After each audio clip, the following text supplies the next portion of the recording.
the Lord. The Holy Spirit spoke and said, "Set apart for me Barnabas and Saul for the work to which I have called them." Then after fasting and praying, they laid their hands on them. After fasting and praying, they laid their hands on them in approval and dedication and sent them away on their first journey. This is how church hurt is bred.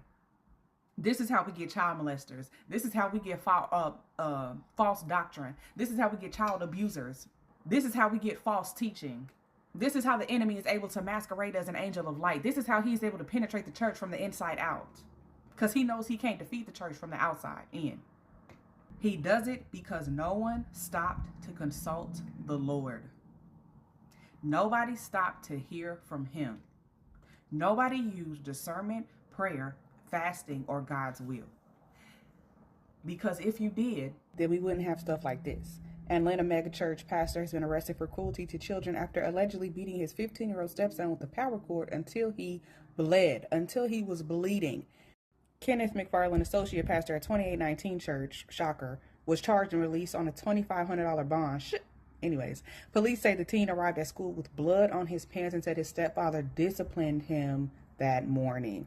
Allegedly, the child had gotten in-school suspension and he was disciplining him with the cord from one of the game systems and beat him until he was bleeding, and then the blood got on his pants.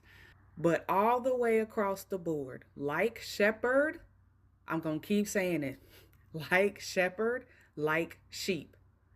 If we keep seeing all these different pastors showing up in the pulpit and we want to act like they are separate and not at all related to the head pastor that runs the church, that's not true.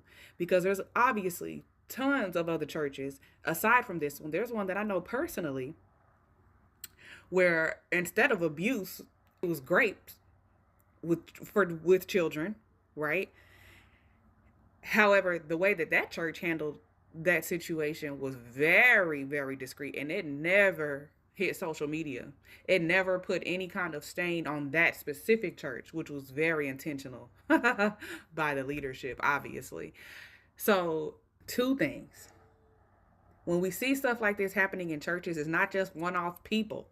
That means the head down. It starts from the head down. That means the head did not seek out the Lord. The head did not pray and fast and listen to the Holy Spirit, because the Holy Spirit will never put you in that predicament. He will never sacrifice his people in that way. He sacrificed himself so that we didn't have to be sacrificed, so that we didn't have to go to hell, so that we don't have to be separated from God, so we don't have to be tortured for all eternity. He's not going to set us up and put us in a position, in